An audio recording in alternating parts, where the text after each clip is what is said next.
mga kanobi, so meron na naman tayong bagong video ngayon at today ako ang makakasama ninyo dahil ang asawa ko is tulad ka ng sabi niya sa nakaraang video niya is busy siya sa work na, so wala na siyang gaanong time para mag-asikaso sa mga alaga naming ibon. So ngayon ako ang magpapakain sa kanila at nabigyan ko yung iba.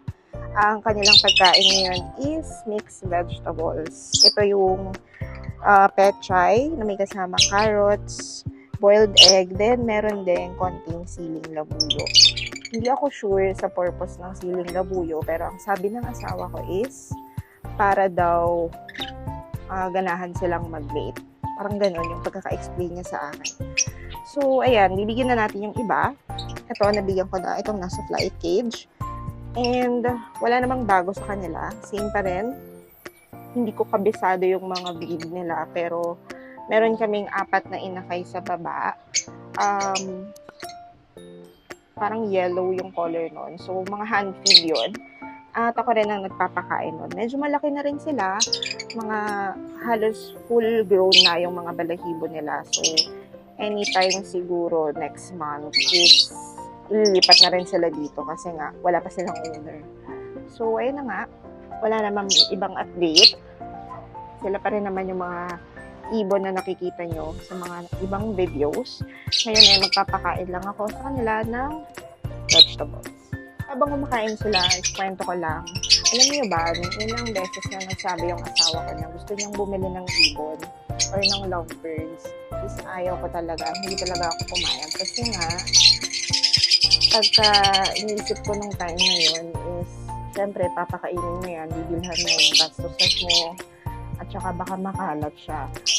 So, dahil nga gusto ng asawa ko nung time na yun, dahil pandemic, nasa bahay lang, walang magawa, pumayag na ako. Bumili siya ng isang pares ng ibon.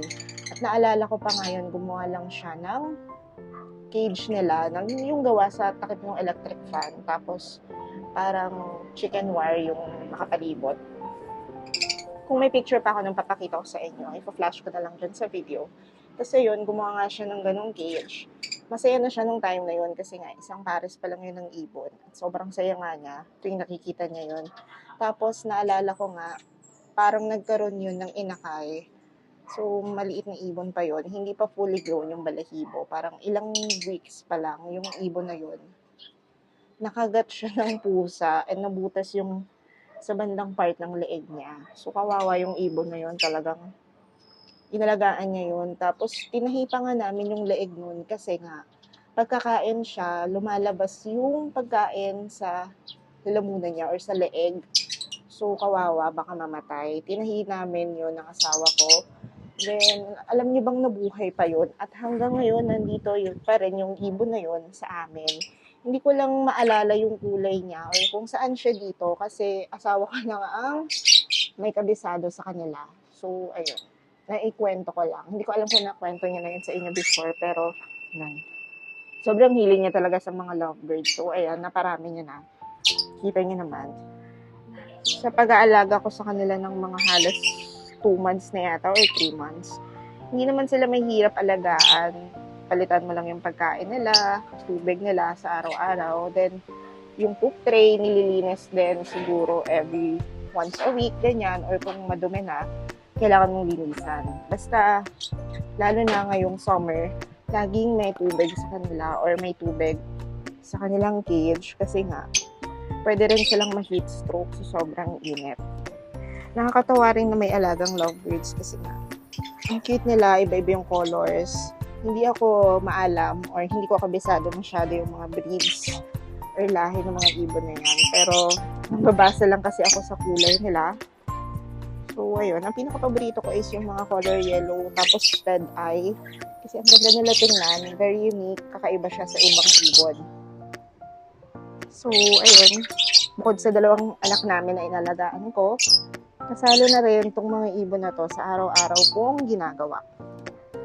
And sana kahit na ako na lang yung makikita nyo madalas sa video, sana masuportahan nyo pa rin yung aming YouTube channel.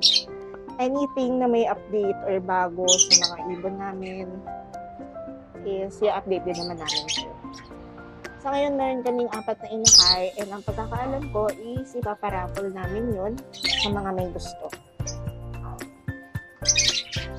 So, ayan lang, gumawa lang ako ng short video para lang magbigay ng konting update. Although wala naman ako may update. So, gusto ko lang magkwento sa inyo kung paano nag-umpisa yung pag-aalaga ng ibon ng asawa ko. And ayan na sila, ang dami na nila. Yun lang mga kanabi. Bye!